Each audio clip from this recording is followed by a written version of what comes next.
ഇന്നത്തെ എൻ്റെ ഉച്ചക്കത്തെ സ്പെഷ്യൽ കൈപ്പക്ക തീയലാണേ. ഈ ഒരു കൈപ്പക്ക കേട്ടോ, ഇത്തിരി അത്യാവശ്യം വലിപ്പമുള്ളൊരു കൈപ്പക്ക ഞാൻ എടുത്ത് വെച്ചിട്ടുണ്ട് ഇവിടെ. ഇനി ഞാനിത് ആദ്യം ഒന്ന് അരിഞ്ഞെടുക്കട്ടെ. കഴുകിയിട്ടൊക്കെയാണ് അരിയുന്നത്. എന്നിട്ട് ഇതൊന്ന് ഉപ്പൊക്കെ ഇട്ടിട്ടൊന്ന് നന്നായിട്ട് തിരുമ്മി കഴുകണം, ഇതിൻ്റെ കയ്പ്പൊന്ന് പോവാൻ വേണ്ടിയിട്ട്. അപ്പം ഞാനിത് ആദ്യം ഒന്ന് കഴുകിയെടുക്കുക, നുറുക്കിയെടുക്കുക. കൈപ്പക്ക ഞാനിവിടെ വട്ടത്തിലാണ് നുറുക്കി വെച്ചിരിക്കുന്നത്. ഒരു അത്യാവശ്യം കനത്തില്ല എന്നിട്ടാ, വല്ലാതെ നൈസായിട്ടല്ല. നല്ല നൈസായിട്ടായാൽ ചിലപ്പോൾ അത് പെട്ടെന്ന് ഉടഞ്ഞു പോകും. അപ്പോൾ ഞാൻ അതിലേക്കൊരു 1/4 ടീസ്പൂൺ മഞ്ഞൾപ്പൊടി ഇട്ട് കൊടുക്കുന്നുണ്ട്. ഒരു കുറച്ച് ഉപ്പും കൂടി ഇട്ടിട്ട് ഇത്തിരി വെള്ളം ഒഴിച്ച് ഒരു 5 മിനിറ്റ് സമയമൊക്കെ ഒന്ന് ഇവിടെ അടച്ച് വയ്ക്കുന്നുണ്ട് കേട്ടോ. എന്നിട്ട് ഇതിലൊന്ന് നന്നായിട്ട് കഴുകിയെടുക്കണം. ഇതിൻ്റെ കയ്പ്പും പോയി കിട്ടും. പിന്നെ ഇപ്പം നമ്മൾ വാങ്ങിക്കുന്ന പച്ചക്കറി അല്ല എന്നല്ലോ, അതിലേക്ക് വല്ല മരുന്നൊക്കെ അടിച്ചിട്ടൊക്കെ ഉണ്ടാക്കുന്നതാവുമേ. അപ്പോൾ അതിലെന്തെങ്കിലും ഒരു വിഷാംശമൊക്കെ ഉണ്ടെങ്കിലൊക്കെ പോവാൻ നല്ലതാണ്. ഈ കയ്പ്പയ്ക്ക നല്ല പാവയ്ക്ക എന്നൊക്കെ പറയാം. അത് എല്ലാവർക്കും ഒന്നും അത്ര, ചിലർക്കെങ്കിലും ഇതിൻ്റെ കയ്പ്പൊന്നും ഇഷ്ടമല്ലാത്തവരുണ്ടാവും. അപ്പോൾ ഇങ്ങനെയൊക്കെ ആക്കിയാൽ അതിൻ്റെ കയ്പ്പൊക്കെ പോവേ. പിന്നെ അല്ലെങ്കിലും കയ്പ്പൊക്കെ നമ്മൾ കറിയൊക്കെ ഉണ്ടാക്കി കഴിഞ്ഞാൽ ഇത്തിരി പുളിയൊക്കെ ചേർക്കുമല്ലോ, അപ്പോൾ ഇതിനും കയ്പ്പുണ്ടാവില്ല. അപ്പോൾ ഇത് ഞാൻ ഇത്തിരി സമയം ഇവിടെ അടച്ച് വയ്ക്കുന്നുണ്ട്. കയ്പ്പക്ക തീയലുണ്ടാക്കാനുള്ള സാധനങ്ങളൊക്കെ ഞാനിവിടെ ഒക്കെ റെഡിയാക്കി വെച്ചിട്ടുണ്ട്. കയ്പ്പയ്ക്കൊക്കെ ഇങ്ങനെ വട്ടത്തിലൊക്കെ നുറുക്കി ഒക്കെ നന്നായിട്ട് ഞാൻ ഉപ്പും മഞ്ഞൾപ്പൊടിയൊക്കെ ഇട്ട് 1-2 പ്രാവശ്യമൊക്കെ കഴുകി അതിൻ്റെ വെള്ളമൊക്കെ പിഴിഞ്ഞ്, വെള്ളമൊക്കെ നിൽക്കാതെ അത് വറക്കേണ്ട കാരണം അതൊക്കെ ഇങ്ങനെ വെള്ളമൊക്കെ തുറന്ന് പിഴിഞ്ഞെടുത്ത് വെച്ചിട്ടുണ്ട്. പിന്നെ മൂത്ത കയ്പ്പയ്ക്കൊക്കെ ആണെങ്കിൽ ഇതിൻ്റെ നടുക്കുള്ള കുരുവൊക്കെ നമ്മളൊന്ന് കളയണേ. ഇതിൻ്റെ ഒത്തിരി വലിയ കുരുവൊക്കെ ഞാൻ എല്ലാതും കളഞ്ഞിട്ടുണ്ട്. പിന്നെ ഇതാ കുറച്ച് ചെറിയ ഉള്ളി തൊലിയെല്ലാം കളഞ്ഞ് ഇങ്ങനെ വലുതൊക്കെ ഞാൻ നടുക്ക് കൂടി ഇങ്ങനെ നുറുക്കിയിട്ടുണ്ട്. എന്നിട്ട് ഇങ്ങനെ കഴുകി എടുത്ത് വെച്ചിട്ടുണ്ട്. ഒരു മുറി തേങ്ങ ചിരകിയിട്ടുണ്ട്. പിന്നെ 2-3 തണ്ട് കറിവേപ്പിൻ്റെ ഇല, 2 ചെറിയ ഉള്ളി ഞാൻ തേങ്ങേൻ്റെ കൂടെയും വെച്ചിട്ടുണ്ട്. 2-4 എണ്ണം ചെറുതായിട്ട് പൊളിച്ചിട്ട്, പിന്നെ 1/4 ടീസ്പൂൺ മഞ്ഞൾപ്പൊടി, 2 പച്ചമുളക് നടുക്ക് കൂടി ഇങ്ങനെ ചീന്തിയതാണ്. അതും ഉപ്പ് പാകത്തിനിടാൻ ഉപ്പെടുത്ത് വെച്ചിട്ടുണ്ട്. ഒരു നെല്ലിക്ക വലുപ്പത്തിലുള്ള പുളി വെള്ളത്തിലിട്ടിട്ടുണ്ടായിരുന്നു. അതൊക്കെ ഞാൻ പിഴിഞ്ഞ് പിന്നെ പുളി വെള്ളമാണ് കേട്ടോ അവിടെ എടുത്ത് വെച്ചിട്ടുള്ളത്. ആദ്യം ഈ കയ്പ്പക്കയും ചെറിയ ഉള്ളിയൊക്കെ ഒന്ന് എണ്ണയിലൊന്നൊന്ന് വാട്ടിയെടുക്കണേ.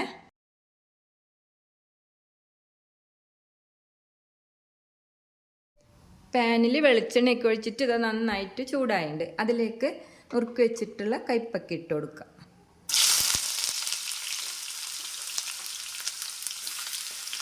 കയ്പ്പക്കയുടെ ഏകദേശം ഒരു പച്ചമണൊക്കെ പോയി, ആ ഒരു പച്ച കളറൊക്കെ പോയി ഇത്തിരി ഒരു കളറ് മാറുന്ന വരെ നമ്മളത് നന്നായിട്ടൊന്ന് വറ്റിയെടുക്കണം.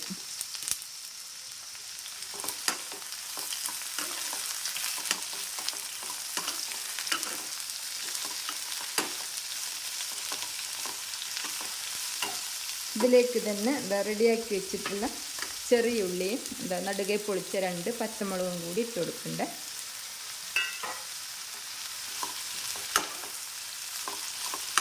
ഇതൊന്ന് നന്നായിട്ടൊന്ന് വറ്റിയെടുക്കാം.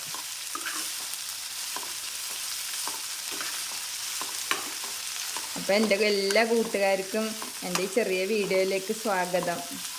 വീഡിയോ കാണുന്നിടയിൽ എല്ലാവരും ലൈക്കും സബ്സ്ക്രൈബും കമൻ്റൊക്കെ തരാൻ മറക്കരുത് കേട്ടോ.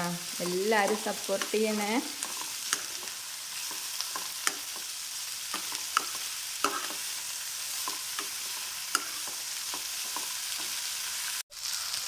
ഇതിലേക്ക് ഞാൻ ഈ മഞ്ഞൾപ്പൊടിയും കൂടിയിട്ട് ഇട്ട് കൊടുക്കുന്നുണ്ട്. ഇതിൽ ചേർക്കേണ്ട മസാലയും കൂടി ഞാൻ അവിടെ എടുത്ത് വെച്ചിട്ടുണ്ടായിരുന്നു കേട്ടോ, മുളക് പൊടിയും. അത് ഞാൻ ആദ്യം പറയാൻ മറന്നു പോയിട്ടുണ്ട്.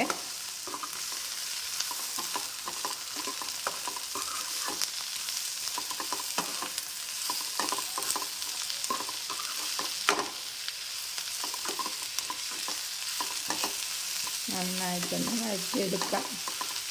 കയ്പ്പയ്ക്കൊക്കെ നമ്മുടെ ശരീരത്തിനൊക്കെ ഒത്തിരി നല്ലതാണ് കേട്ടോ, ഷുഗറൊക്കെ ഉള്ളവർക്കൊക്കെ.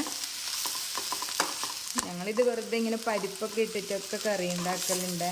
വെറുതെ പുളി ഒഴിച്ച് കടുക് പൊട്ടിക്കൊക്കെ ചെയ്യും, മുളക് പൊടിയൊക്കെ ഇട്ടിട്ടൊക്കെ ഇടയ്ക്ക്. അങ്ങനെയൊന്നും വെക്കുമ്പം കയ്പ്പയ്ക്കയുടെ ഇത് കയ്പ്പൊന്നും അറിയില്ല.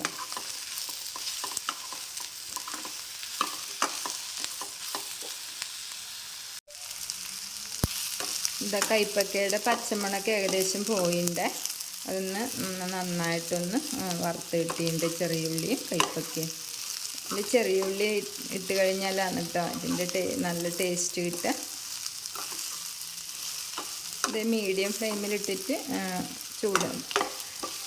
ഇതാക്കിയാൽ മതി കേട്ടോ. മീഡിയം ഫ്ലെയിമിലിട്ടിട്ട് വഴറ്റിയെടുത്താൽ മതിയേ.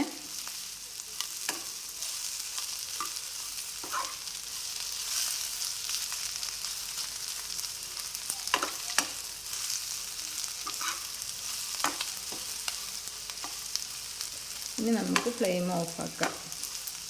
ഇത് ഏകദേശം ഒന്നായിട്ടുണ്ട്. ഇത് കളറൊക്കെ മാറി വന്നിട്ടുണ്ട്. കൈപ്പക്കയുടെ പച്ചമണവും പോയിട്ടുണ്ട്. ഇതിൻ്റെ കളറൊക്കെ മാറി ഏകദേശം ഒരു ബ്രൗൺ കളർ പോലെ വന്നിട്ടുണ്ട് ഉള്ളിയുടെയും കൈപ്പക്കയുടെ ഒക്കെ. ഇനി ഇത് ഓഫാക്കാം.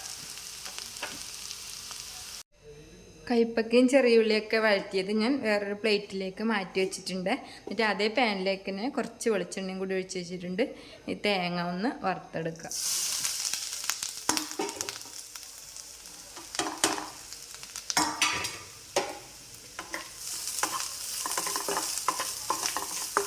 ഇതൊക്കെ ഇനി മീഡിയം ഫ്ലെയിമിലിട്ടിട്ടാണ് കേട്ടോ വറുക്കുന്നത്. തേങ്ങയൊക്കെ ഇല്ലെങ്കിൽ കരിഞ്ഞു പോകും. കരിഞ്ഞു പോയാൽ പിന്നെ കറീൻ്റെ ഭംഗിയും ടേസ്റ്റൊക്കെ പോവേ. അപ്പോൾ ഇതൊന്ന് നന്നായിട്ടൊന്ന് വറുത്തെടുക്കാം ബ്രൗൺ കളറാവുന്നത് വരെ.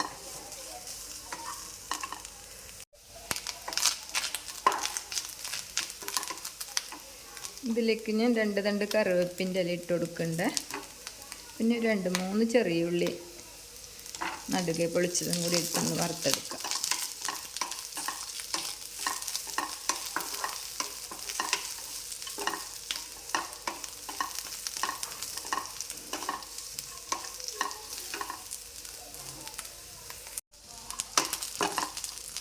തേങ്ങയൊക്കെ വറുക്കുമ്പോൾ നമ്മൾ പ്രത്യേകം ശ്രദ്ധിക്കണം കേട്ടോ. എന്താ പറയുക, ഇത് ഇങ്ങനെ ഒരു ഭാഗം തീരെ ആവാതെയും ഒരു ഭാഗം ആയിട്ടൊക്കെ ആയിക്കഴിഞ്ഞാൽ നമ്മളെ കറീൻ്റെ ഭംഗി പോവേ. ഇത് നന്നായിട്ട് ഇങ്ങനെ ഇളക്കി കൊടുക്കണം. എല്ലാവർക്കും അറിയായിരിക്കും കേട്ടോ. എന്നാലും എൻ്റെ ഈ ചെറിയൊരു കറിയൊക്കെ ഞാൻ കാണിച്ചു തരുമെന്ന് മാത്രമേ.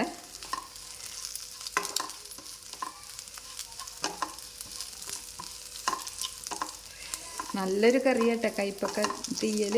എന്താ പറയുക, തേങ്ങ വറുത്തതിൻ്റെയും പിന്നെ ആ നാടൻ കറിവേപ്പിൻ്റെ ഇലയ്ക്ക് ഞാൻ ഇട്ടത്, പിന്നെ ചെറിയ ഉള്ളി അതൊക്കെ കൂടി ഇങ്ങനെ വറക്കുമ്പോൾ ഉണ്ടല്ലോ, നല്ല മണമാണ്.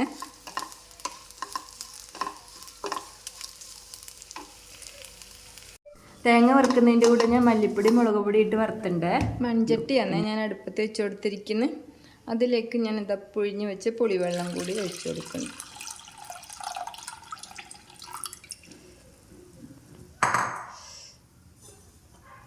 കുറച്ച് വെള്ളം കൂടി, ഒരു 1/2 കപ്പ് വെള്ളം കൂടി ഒഴിച്ച് കൊടുക്കുന്നുണ്ട്. ഉപ്പിട്ട് കൊടുക്കുന്നുണ്ട്.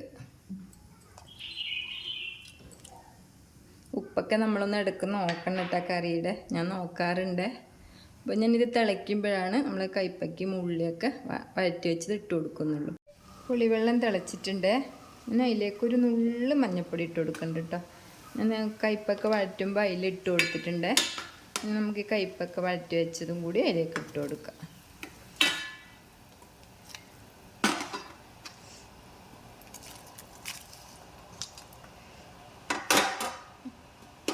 ഇതൊന്നും കൂടി വേവാനുണ്ടാവും കേട്ടോ. വേവുമ്പോഴത്തേനും നമുക്കതിൻ്റെ അരപ്പൊന്ന് അരച്ചെടുക്കാം. തേങ്ങയ്ക്ക് ഞാനിതവിടെ മിക്സിയിൽ നന്നായിട്ട് അരച്ച് വെച്ചിട്ടുണ്ട്. ഇനി ഇത് കറിയിലേക്ക് ഒഴിച്ചു കൊടുക്കുക. കയ്പ്പൊക്കെ നന്നായിട്ട് വെന്തുണ്ട്. ഇനി അരവ് ചേർത്ത് കൊടുക്കുക.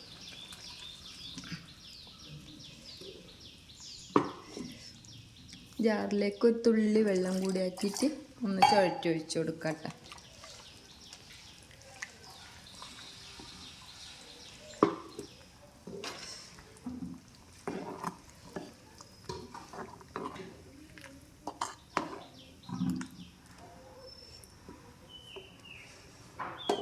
ഇതിനൊന്ന് നന്നായിട്ട് തിളയ്ക്കും.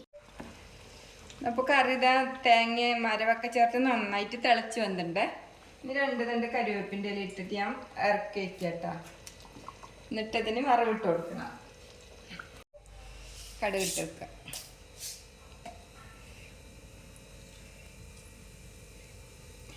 ഈ കറി അധികം വെള്ളമാവാൻ പാടില്ല കേട്ടോ, ഒരു ലേശം കട്ടി വേണേ, ഒരുപാട് വെള്ളം പാടില്ല, അപ്പോൾ കറി ടേസ്റ്റ് കുറയും.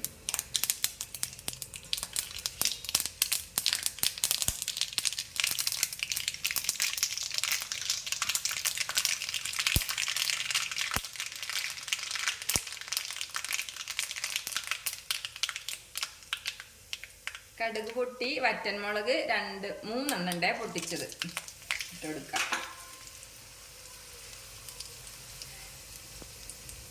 ഒരു 2 നാടൻ കറിവേപ്പിൻ്റെ ഇല. ഞാനെന്നെ വീട്ടിലുണ്ടാക്കിയ കറിവേപ്പിട്ടോ, അത് കാരണം ഞാൻ എന്നും നാടൻ കറിവേപ്പിൻ്റെ ഇല പറയുന്നത്, അതിന് നല്ലൊരു മണാന്ന്.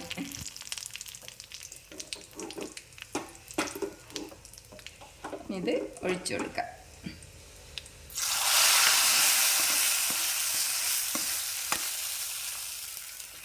ഒരു 5 മിനിറ്റ് കറി ഒന്ന് അടച്ചു വെച്ച് കൊടുക്കാട്ടാ.